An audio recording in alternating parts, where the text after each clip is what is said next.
தினமலர் நேயர்களுக்கு வணக்கம். உரைகள் நிகழ்ச்சிக்கு வரவேற்கிறோம். முக்கியமான ஒரு பிரச்சனை வந்திருக்கு. சேர, சோழ, பாண்டிய மற்றும் பல்லவ மன்னர்களை குற்றவாளி கூண்டில் ஏற்றி நிறுத்தி கேள்வி கேட்டிருக்கிறார் தொல் திருமாவளவன் அவர்கள். அவர் தமிழ் அழிந்ததற்கு இவர்கள்தான் காரணம். இப்படிப்பட்டவர்களின் பின்புலத்திலிருந்து வந்தவர்கள் மீது எனக்கு எந்த மரியாதையும் இல்லை. இவர்கள் வெறும் ஒரு கூட்டத்தின் வேள்விக்காக தமிழை அடகு வைத்து விட்டார்கள். இவர்கள் தமிழை வளர்க்கவில்லை என்று கூறியிருக்கிறார். மேலும் அவர்கள் பெயர்களில் தமிழ் இருக்கிறதா? ராஜராஜ சோழனும் ராஜேந்திர சோழனும் தமிழ் பெயர்களா? தமிழில் பெயர் கூட வைக்காதவர்கள் எப்படி தமிழை வளர்த்திருக்கிறார்கள்? அவர் தமிழுக்கு எதிரி என்று நிறுத்தியிருக்கிறார். இது வரலாற்று ஆய்வா அல்லது அரசியல் அழுக்கு பூசுகிறாரா என்கிற கேள்வியெல்லாம் எழுந்திருக்கிறது. அதை குறித்து தான் இன்றைய உரைகள் நிகழ்ச்சி வாதிக்க இருக்கிறது.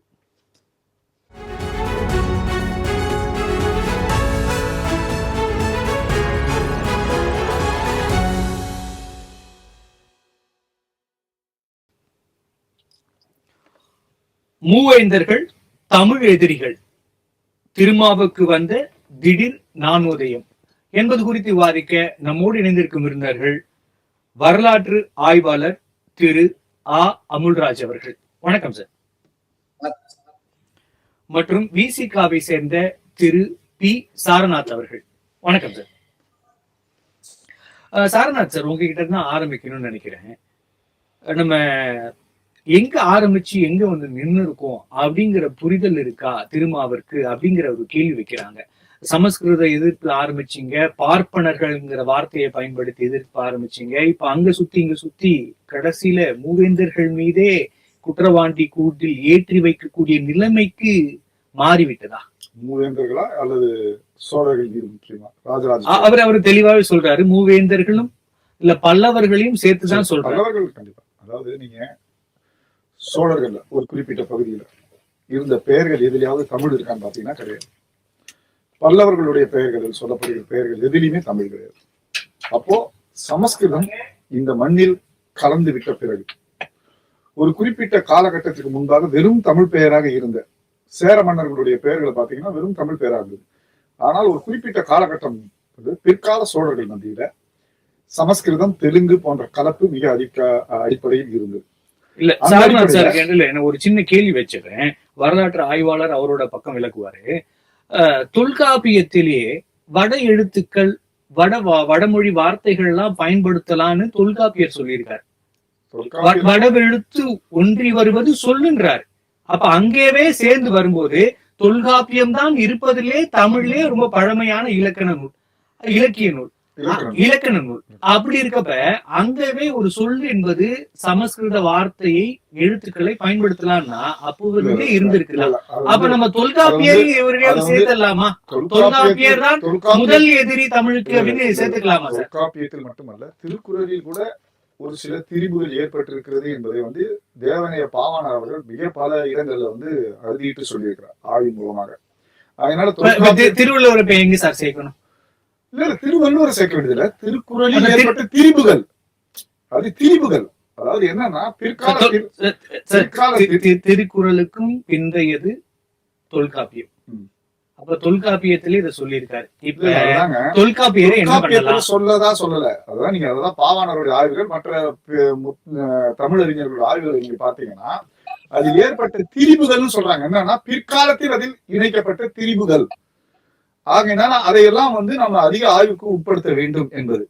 நீங்க ராஜராஜ ஜன்ற எழுத்து முதலில் தமிழில் உண்டா அப்படின்றத சொல்லணும். அப்போ இது ஏதோ ஒரு காலகட்டத்தில் சமஸ்கிருதத்திலிருந்து நீங்க உயிர் எழுத்து, மெய் எழுத்து, உயிர்மெய் எழுத்து, இத்தனை எழுத்துக்கள்லயும் ஜான்ற வார்த்தை இருக்கா அப்படின்னு பாத்தீங்கன்னா கிடையாது. அப்போ ராஜராஜன்றது தமிழ் கிடையாது, அரசனுக்கு அரசன் என்பதுதான் சரியானது.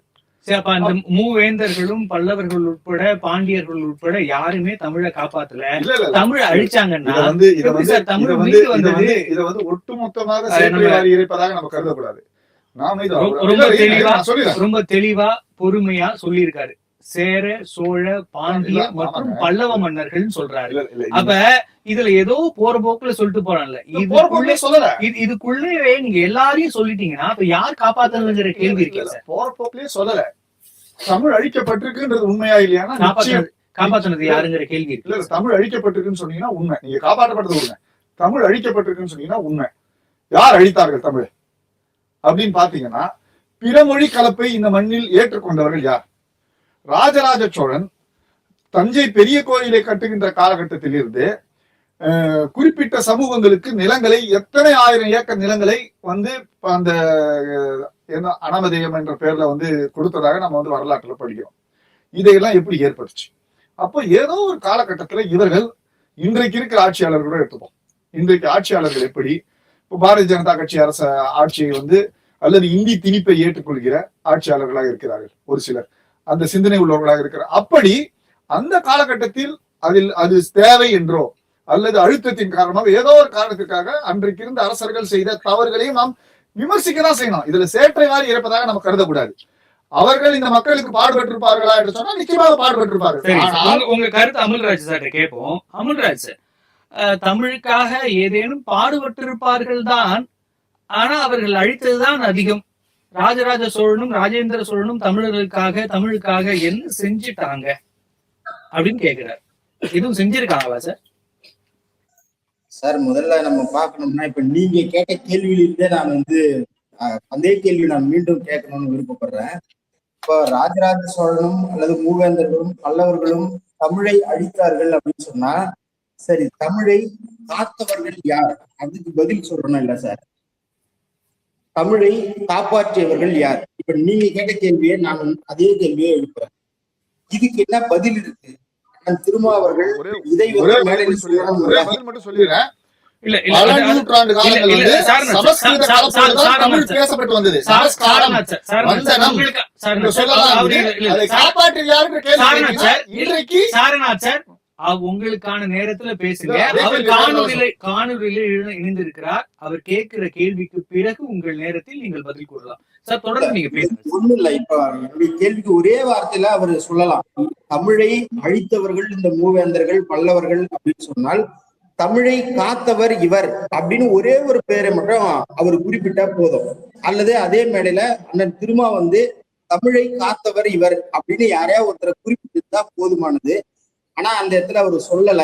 அப்போ நாம என்ன புரிஞ்சுக்க வேண்டியிருக்குன்னா, நீங்க முதல் சங்கம், இடைச்சங்கம், கடைச்சங்கம் அப்படின்னு 3 சங்கங்கள் இருந்ததாக அனைத்து அறிஞர்களும் ஒப்புக்கொள்றாங்க. முதல் சங்கம், இடைச்சங்கம், கடைச்சங்கத்துல பல்வேறு நூல்கள், இன்னைக்கு நாம பாக்குற இந்த சங்க இலக்கியங்கள் எல்லாமே அங்கதான் வாய்மொழி மரபாக பாடப்பட்டிருந்தது. அந்த வாய்மொழி மரபாக பாடிய அந்த இலக்கியங்கள் பின்னாடி 4வது தமிழ்ச்சங்கத்தை மதுரையில் பாண்டிய மன்னர்கள் நிறுவிய போது அதை வந்து தொகுத்து சுவடிகளாக மாற்றினார்கள் அப்படின்னு தான் இன்னை வரைக்கும் எல்லா தமிழ் இலக்கிய வரலாறுகளும் தமிழ் அறிஞர்களும் எழுதுற சார். தமிழ் சாரநாத் சார் போற விஷயங்கள்ல ஒரு விஷயத்த குறிப்பிட்டார். ரொம்ப சுருக்கமா சொன்னா கூட அதோட நான் விரிவா அந்த கேள்வியை வைக்க விரும்புறேன். அதாவது, தொகுத்தவர்களும் அதற்கு பிறகு வந்தவர்களும் கலப்பு செய்து விட்டார்கள் அப்படின்னு ஒரு வார்த்தை வைக்கிறார். அப்ப நீங்க கலப்பு செய்து தமிழை அழிக்க செய்த போது உடனிருந்தவர்கள் அல்லது அதற்காக ஊதியங்களும் நிலங்களும் கொடுத்தவர்கள் சோழர்களும் பாண்டியர்களும் பல்லவர்களும் அப்படின்றாரு. இல்ல, இந்த வாதம் வந்து நீண்ட காலமாகவே தமிழ் இலக்கியத்துல இருக்கு. அதாவது நீங்க சங்க இலக்கியம் தொடங்கி பின்னாடி வந்த நீதி இலக்கியங்கள்ல எல்லாவற்றிலுமே இந்த மாதிரியான ஒரு கலப்பு அல்லது ஒரு திரிபு, இடை செருகல் அப்படின்றது நடந்திருக்குது அப்படின்ற அந்த வாதம் தமிழ் அறிஞர்கிட்ட இருக்கு. ஆனால் அதற்கு உரிய ஆதாரம் நம்ம கிட்ட இல்ல. 1. 2, சரி, நீங்க கலப்பு இருந்தது, இடைசெருகல் இருக்கு அப்படின்னு நம்ம வச்சுக்கினாலும், அங்க சமஸ்கிருதம் மட்டும்தான், பிராமணர்கள் மட்டும்தான் கலப்பு செஞ்சாங்களா? அப்ப பிற சமயங்கள் பௌத்தம் செய்யலையா, சமணம் செய்யலையா, பிற சமயங்கள் அது சார்ந்த தாக்கங்கள் இல்லையா அப்படின்ற இன்னொரு கேள்வி இருக்கு. சரி, இது ஒரு பக்கம் இருக்கு. இப்போ நீங்க மூவேந்தர்கள் தான் தமிழை அழித்தார்கள், இவர்கள் தான் இங்கிருந்த நிலங்களை எல்லாம் பிடிங்கினார்கள் அப்படின்னு சொன்னா, நான் ஒரே ஒரு செய்தி சொல்றேன். ராஜராஜ சோழன் அப்படின்றது முதல்ல பேரு இல்ல, அது வந்து அவருக்கு அளிக்கக்கூடிய பட்டம், அவருடைய இயற்பெயர் அருண்மொழிவர்மன் அப்படின்னு ஒரு பேர் இருக்கு, சிவபாத சேகரன் அப்படின்னு இன்னொரு பேர் இருக்கு. இந்த ராஜராஜ சோழன் அப்படின்றது அவர் அளிக்கப்பட்ட பட்டம்.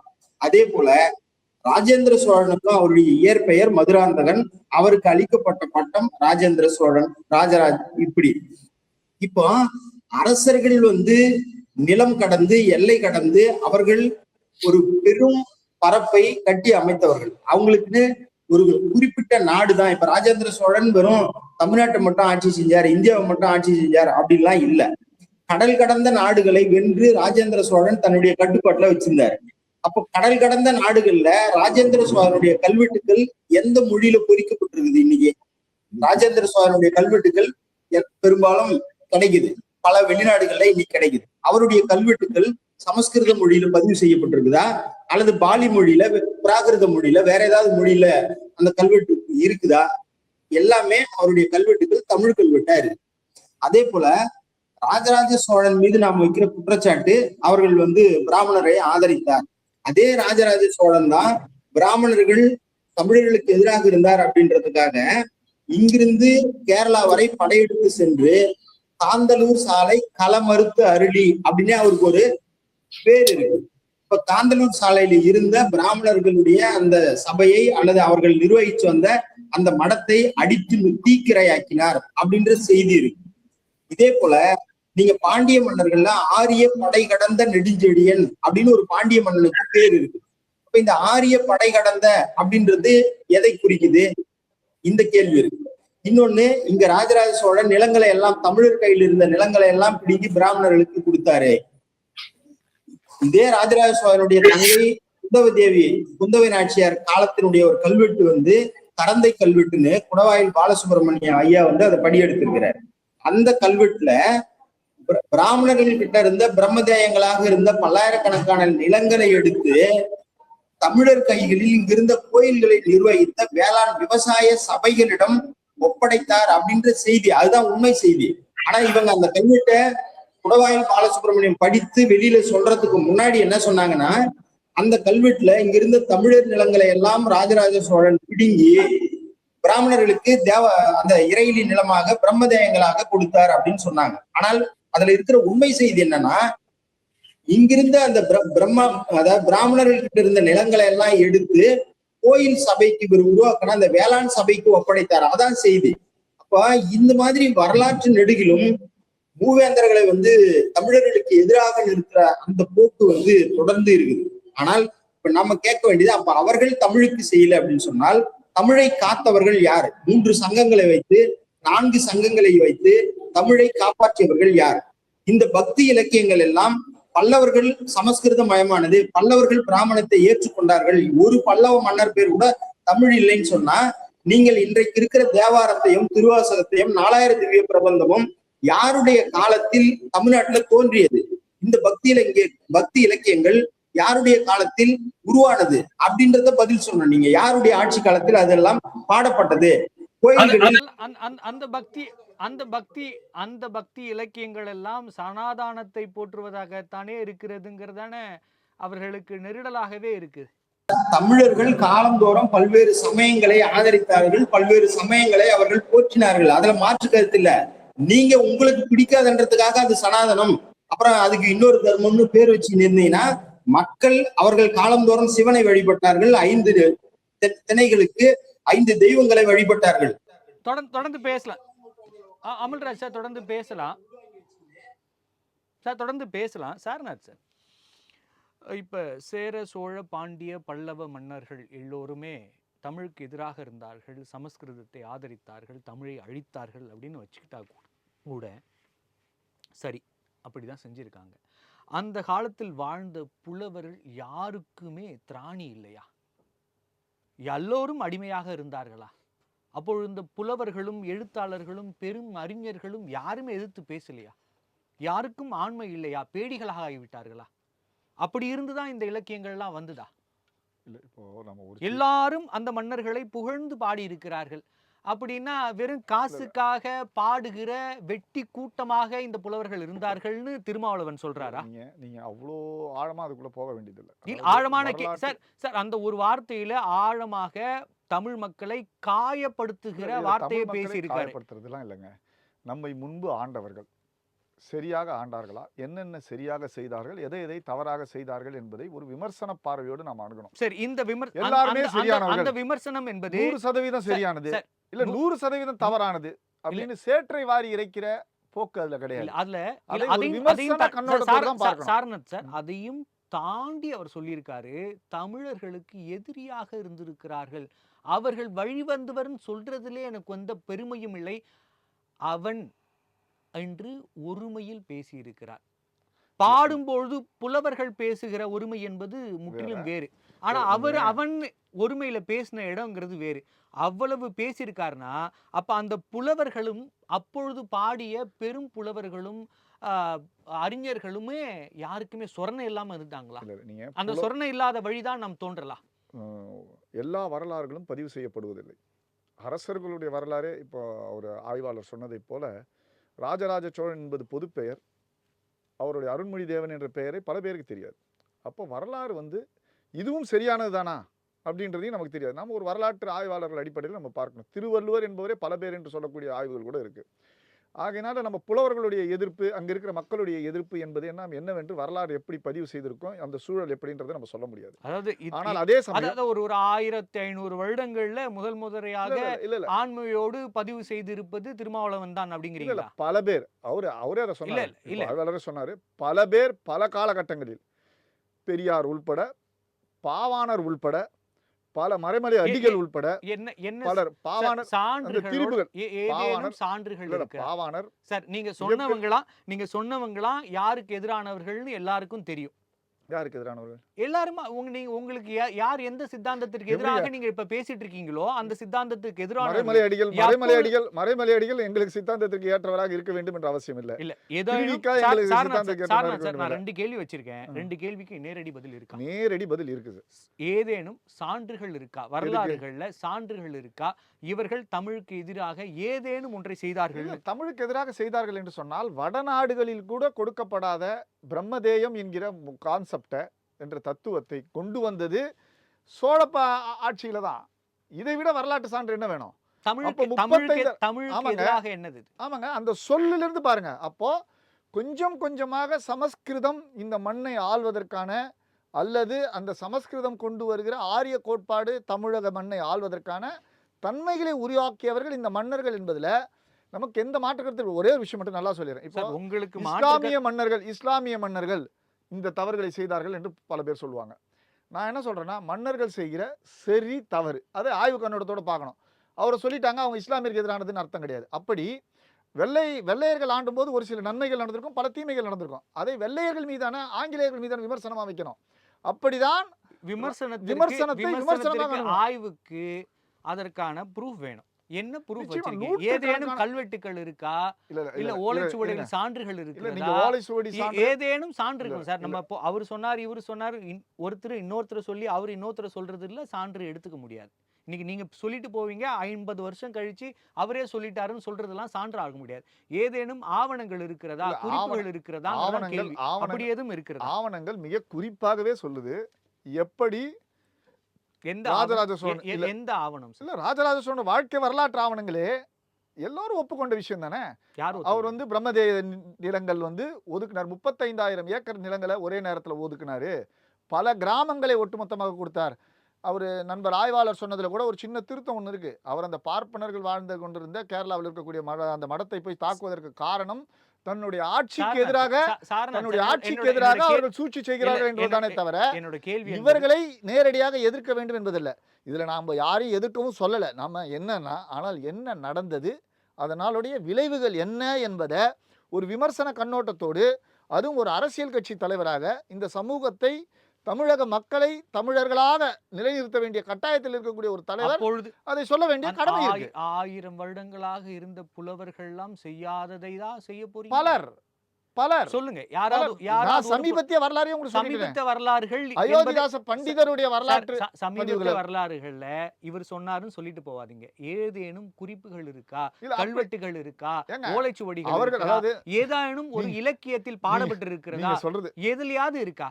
நாம இவர் சொன்னாரு அவர் சொன்னாருன்னு சொல்லிட்டு போறதுல எப்படி சார் சரியா? வரலாற்று இப்போ நாம யாருடைய நிலைப்பாட்டை வந்து நம்முடைய ஆதாரப்பூர்வமாக நம்ம எடுக்க முடியும் அப்படின்னா, ஒன்று நேரடி ஆய்வு, அல்லது நேரடியாக ஆய்வு செய்து அதற்கான தரவுகளை கொடுக்கக்கூடியவர்களுடைய ஆய்வுகளை நம்ம எடுக்கணும். இப்படிதான் பார்க்க முடியுமே தவிர, நீங்க போய் பாத்தீங்களா உலகம் உருண்டைன்னு சொன்னா உனக்கு எப்படி தெரியும் என்ன கேட்டா நான் எப்படி சொல்றது? உலகம் உருண்டைன்னு விஞ்ஞானிகள் சொல்றாங்க.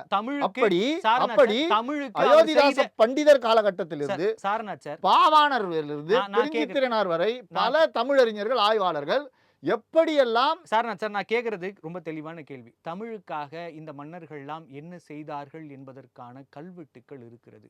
அவர் தமிழுக்கான செய்த விஷயங்கள் எல்லாம் எல்லா கல்வெட்டும் இருக்கு. அந்த மாதிரிதான் இல்ல கல்வெட்டுகள் இருக்கிற பல்வேறு கல்வெட்டுகள்ல சமஸ்கிருத எழுத்துக்கள் இருக்குதா இல்லையான்றத அவரே கேளுங்க. அதுதான் சார் கேளுங்க. நான் முதல் ரவுண்ட்ல ஒரு கேள்வி, தமிழில் எழுதப்பட்ட கல்வெட்டுகள் என்று சொல்லப்பட்ட கல்வெட்டுகள்ல சமஸ்கிருதம் இருக்குதா இல்லையா? சார் தொல்காப்பியம், இந்த பிரம்மதேயம் கூட தொல்காப்பியத்துல அந்த எழுத்துக்கள் அப்படிங்கிற வரும்போது வடவெழுத்துன்னு அவர் சொல்றாருன்னா, அப்பொழுதே அந்த எழுத்துக்களை தமிழில் பயன்படுத்தலாம்னு சொல்லி இருக்கிறதுங்கிறது என்பதே அப்பொழுதிலிருந்தே வடவெழுத்துக்கள் இங்கு பயன்படுத்தப்பட்டு கொண்டிருக்கிறார். எத்தனை ஆண்டு காலம் முன்னாடி? சுமார் 4000 ஆண்டுகளுக்கு முன்பாக சொல்லப்படுகிற வட எழுத்துக்கள் இன்றைக்கும் தமிழில் ஏன் இல்லை? அதை சொல்லுங்கப்பா. இருக்கே சார். என்ன எழுத்து இருக்கு? ஜான்ற எழுத்து எங்க இருக்கு? ஷான்ற எழுத்து எங்க இருக்கு? அவர் சொன்னது வடவெழுத்துக்களாகவே பயன்படுத்தலாங்கிறது தான். அடுத்து நீங்க நல்லா தெளிவா சொல்லுங்க சார். 4000 ஆண்டுகளுக்கு முன்பாக பயன்படுத்த ஆரம்பித்து விட்டார்கள் என்று சொன்னால் ஷான்ற எழுத்து ஏன் இன்னும் எந்த இடத்தையும் வரல தமிழ் எழுத்துக்கள்ல? ஜான்ற எழுத்து ஏன் என்னோட கேள்வியை நீங்க சரியா உள்வாங்கலன்னு நினைக்கிறேன். வடவெழுத்துக்களாக இருக்கிற அந்த எழுத்துக்களை வட எழுத்துக்களாகவே பயன்படுத்தலாம் தான் தொல்காப்பியர் சொல்லியிருக்காரு. நீங்க பாருங்க. நீங்க பாருங்க. நீங்க தொல்காப்பியர் அதை எப்படி வரையறுத்தார்? வடவெழுத்து ஒருவி வருவது சொல், இது அவர் சொல்லி இருக்கிறது. வட எழுத்து வருவது சொல்னா எழுத்தா சொல்லா? எழுத்து.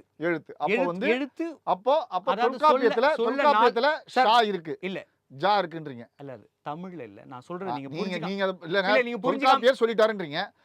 வடவெழுத்து ஒழிவி வருவது சொல் அப்படிங்கிறாரு. 4 வகை சொற்கள்ல இது ஒரு வகை சொல்லுன்னு அவரே இலக்கணம் வகைப்படுத்தி இருக்காரு. நீங்க செக் பண்ணிக்கங்க.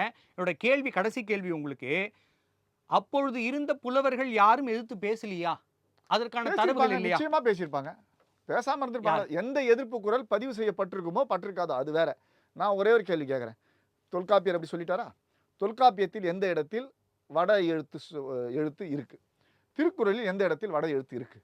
அதற்கு முன்பு வந்த இலக்கியங்கள் எந்தெந்த இடத்தில் வந்திருக்கு? இதை நீங்க கால வரிசையில ஒப்பிட்டு பார்த்தீர்கள் என்றால் சோழர்கள் ஆட்சி காலத்துக்கு சரியான பதில் அமல்ராஜ் சார் சொல்வார்னு நினைக்கிறேன். சார், இந்த வடவெழுத்துக்களை பயன்படுத்துவார்கள். அது மாதிரியான கல்வெட்டுகள்ல சோழ, சேழ, பாண்டிய மன்னர்களோட கல்வெட்டுகள்ல அவர்கள் மெய்கீர்த்திகள்ல இந்த எழுத்துக்களும் வார்த்தைகளும் பயன்படுத்தினது தான் தமிழுக்கு எதிரானதுங்கிறாரு. அப்ப இது இடைக்காலத்தில் உருவானதா இல்ல பண்டைய காலத்திலேருந்தே இருக்கா? அல்லது அவர் சொல்றது நம்ம கண்டிப்பா கன்சிடர் பண்ணலாமா? ஏன்னா இந்தி திணிப்பு மாதிரி அப்போ சமஸ்கிருத திணிப்பு இருந்திருக்குமோ?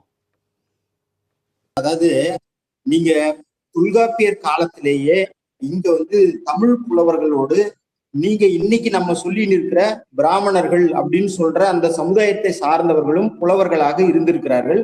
அவங்களும் தமிழ் இலக்கியங்களை எழுதியிருக்கிறாங்க. இப்ப நீங்க சங்க இலக்கியம்னு சொல்ற தொல்காப்பியத்துக்கு பிறகு சங்க இலக்கியம் தான் தமிழுடைய தொன்மையான இலக்கியம், பழந்தமிழ் இலக்கியம்னு நம்ம இன்ன வரைக்கும் சொல்றோம்.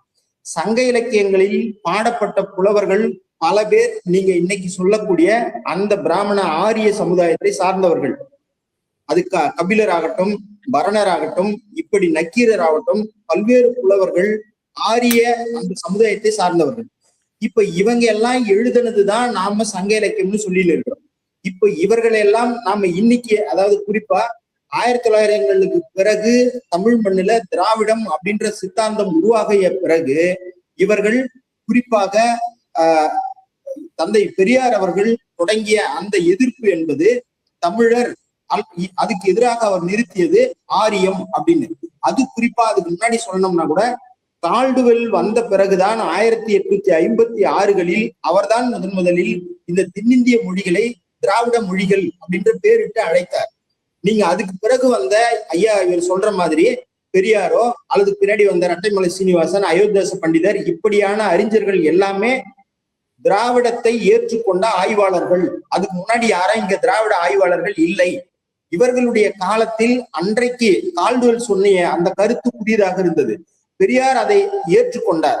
இப்ப இந்த தத்துவத்தை வச்சுக்கினே நீங்க தமிழ் இலக்கியத்தை, தமிழ் அரசர்களை அணுகினால் தமிழ் இலக்கியத்தில் இத்தனை ஆரிய சமுதாயத்தை சார்ந்த புலவர்களுடைய பங்களிப்பு இருக்குது. திருஞான சம்பந்தர், திருநாவுக்கரசர் போன்றவர்கள் ஆரிய சமுதாயத்தை சார்ந்தவர்கள். அப்ப இந்த இலக்கியங்களை எல்லாம் நமக்கு வேண்டாம் அப்படின்னு நீங்க தூக்கி போட்டீங்கன்னா தமிழ் இலக்கியமே இன்னைக்கு இருக்காது. ஆதி இலக்கியம் தமிழ்ல இருக்காது. நீங்க அதே மாதிரி 20ஆம் நூற்றாண்டுல கூட, அதுக்கு முன்னாடி 18, 19ஆம் நூற்றாண்டுல கூட நீங்க வச்சுக்கலாம். இன்றைக்கு வரை தமிழ் தாத்தா என்று அழைக்கப்படுபவர் உவேசா.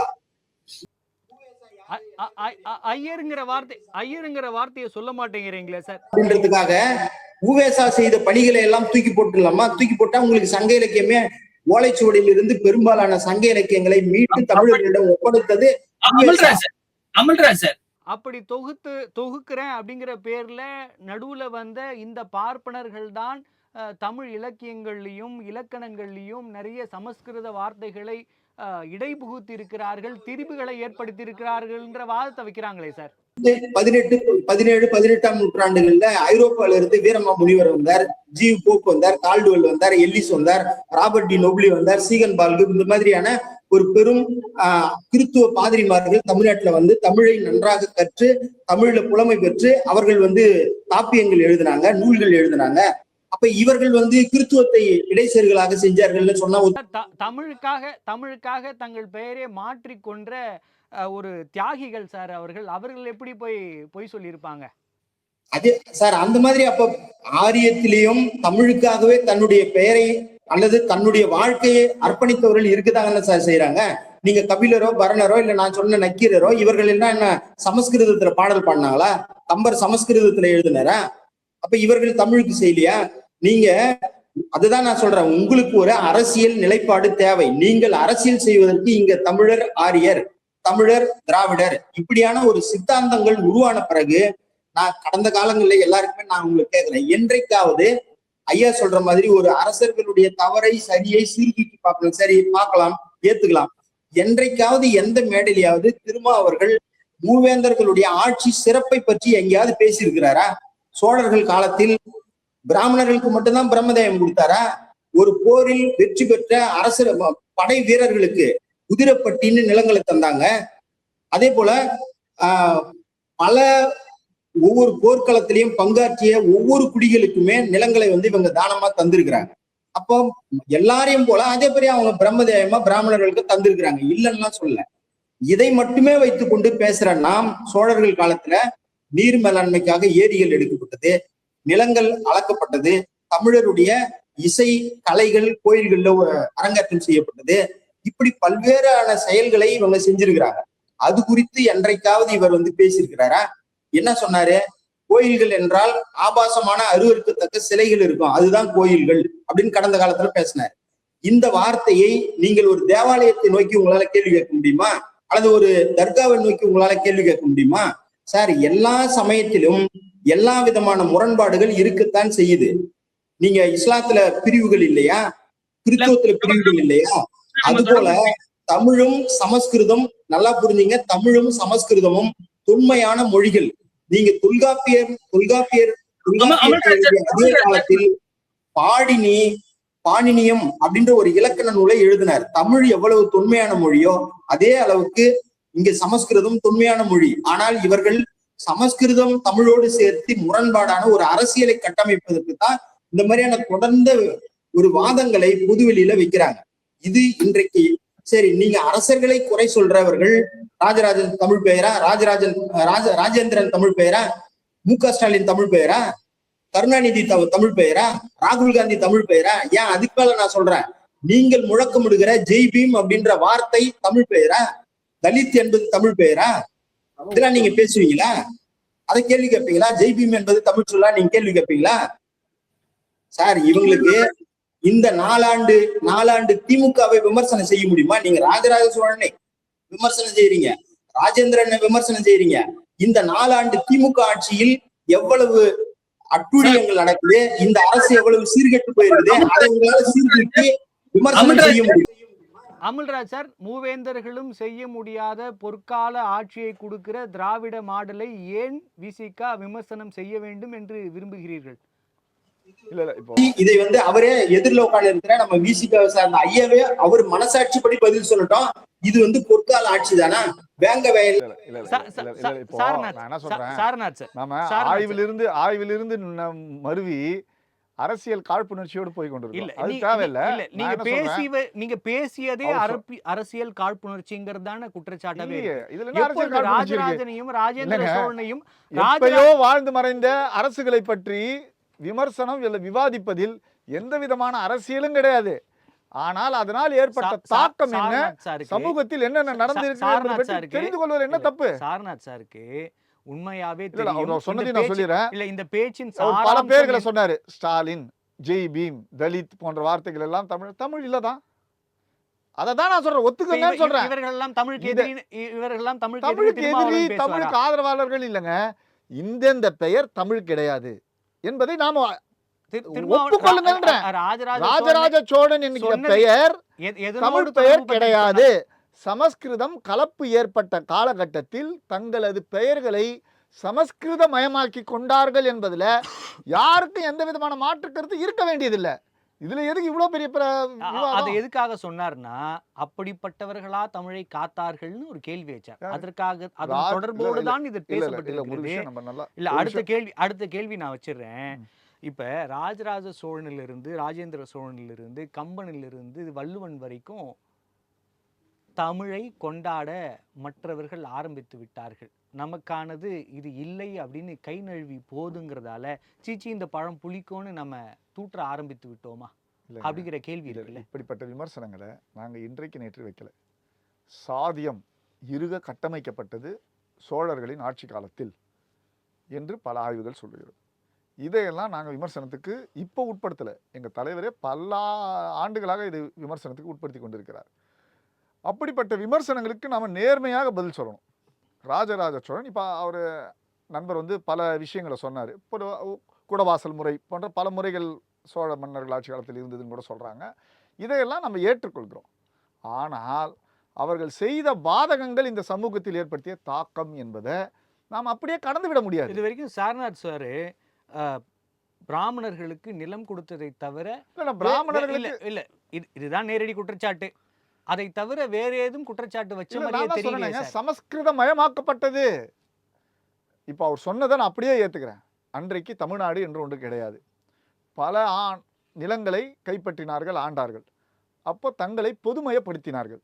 பொதுமயப்படுத்துவதன் விளைவில் வட மாநிலங்களில் கூட செய்யப்படாத அளவிற்கு, பல வட மாநிலங்களில் செய்யப்படாத அளவிற்கு, அல்ல மத்திய மாநிலங்களில் செய்யப்படாத அளவிற்கு தமிழ்நாட்டில் தமிழ் சமஸ்கிருதமயமாக்கப்பட்டது என்பதுதான் குற்றச்சாட்டு.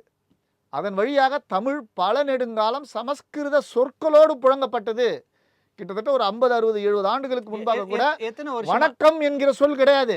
நமஸ்காரம், வந்தனம் என்றுதான் சொல்லப்பட்டு வந்திருது. இப்ப நீங்க சேர, சோழ, பாண்டிய, இந்த சொல்ல உங்களுக்கு புதுசு. அபேட்சகர்னு ஒரு சொல்லு புதுசு. சாரநாத் சார், என்னோட கேள்வி என்னன்னா, இந்த மூவேந்தர்களும் பல்லவர்களையும் சேர்த்து சொல்றீங்க. சுமார் நீங்க சொல்றது பாத்தீங்கன்னா ஒரு 1500 இருந்து 2000 ஆண்டுகளுக்குள்ள சொல்றீங்க. அப்ப 2000 ஆண்டுகளாக உருவான தமிழ் இலக்கண இலக்கியங்கள் எல்லாமே சமஸ்கிருத மாசுபட்டது அப்படின்னா, அப்ப தமிழுக்கு இலக்கணமும் இலக்கியமும் ஏது? இப்பொழுது தூய தமிழ்னு எங்க பேசுவீங்க? இப்ப ஒட்டுமொத்தமாக உங்க அரசியலுக்காக ஒட்டுமொத்த தமிழே ஒதுக்குறீங்களா? தூய தமிழ் பேசுவது மிக எளிதானது. நீங்கள் இல்ல, நீங்க சொன்ன மாதிரி குறைஞ்சபட்சம் 1500 வருடங்கள் உருவான இலக்கியங்களும் அப்பொழுது இருந்த கவிஞர்களும் சமஸ்கிருத கலப்புகளோடு தான் பேசியிருக்கிறார்கள், அந்த நினைப்போடு தான் இருந்திருக்கிறார்கள்னா, அப்ப முக்காவாசி இலக்கியங்களும் இலக்கணங்களும் அடிபட்டு போதே சார். அடிப்பட வேண்டியது அவசியமே இல்லைங்க. நாம அதை சரியா புரிந்து கொள்ள வேண்டும் என்பதுதான். எந்தெந்த சொல் எந்தெந்த வடிவத்தில் எந்தெந்த அரசியலோடு கலந்திருக்கிறது என்கிற ஆய்வாளர்கள் சொல்லணும். இப்ப நான் என்ன சொல்றேன், சமஸ்கிருத சொற்கள் கம்பனையும் சமஸ்கிருத வள்ளுவனையும் விட முக்கியமானவர்கள் அதற்கு பின் வந்தவர்கள். இவர்கள் அவர் சொன்ன மாதிரி வெளியிலிருந்து வந்தவங்க சொன்னதெல்லாம் சரி, கம்பனும் வள்ளுவனும் ஒட்டக்கூத்தனும் அருணகிரிநாதரும் தவறு அப்படி நம்ம எடுத்துக்கலாமா? தவறு சரின்றதே நீங்க ஒருத்தர் வந்து பிராண்ட் பண்றீங்கன்னு எனக்கு புரியல. இப்ப நான் பிராண்டுன்னு சொல்றேன், அது ஆங்கில சொல்றது தெரியும். ஏன் முத்திரை குத்துறீங்கன்னு சொன்னா தமிழ்னு சொல்லும். முத்திரையும் தமிழ் கிடையாது. அப்போ நமக்கு தெரியுதுல எது தமிழ் எது தமிழற்ற சொல்லுன்னு. இதை புரிந்து கொள்வதற்கு கூட நமக்கு நாம வந்து முன்வரலன்னு சொன்னா நம்ம தனித்தமிழ் எப்படி காப்பாற்ற முடியும்? தமிழில் நீங்க எது வேண்டுமானாலும் கலங்க, ஆனால் எது தமிழ் எது மற்ற மொழின்னு புரிஞ்சுக்கோங்க. முதல் ரவுண்ட்ல ஒரே ஒரு கேள்வி கேட்டாரு, அந்த கேள்விக்கான நேரடி பதில் சொன்னீங்கன்னா நம்மளோட நிகழ்ச்சியை முடிச்சிடலாம். தமிழை இந்த 3 வேந்தர்களும் அழித்தார்கள்னா காத்தது யார்? சமீப கால வரலாற்றில் திராவிட இயக்கம் காப்பாத்துச்சு. நன்றி. திரைப்படங்களில் இருந்து நடைமுறையில் இருந்த சமஸ்கிருத சொற்கள் அகற்றப்பட்டுச்சு. ரொம்ப பொருத்தமான விளக்கம் சார். மூவேந்தர்களும் காப்பாற்ற முடியாத தமிழை திராவிடம் தான் காப்பாற்றி இருக்கிறது என்று சார்நாத் சொல்லியிருக்காரு. அதோடு நம்மளோட நிகழ்ச்சியை நிறைவு செய்கிறோம். நம்மளோட விவாதத்தில் கலந்து கொண்டு பல்வேறு கருத்துக்களை நம்மோடு பகிர்ந்து கொண்டமைக்கு நன்றி. மற்றொரு நிகழ்ச்சியில் சந்திக்கலாம்.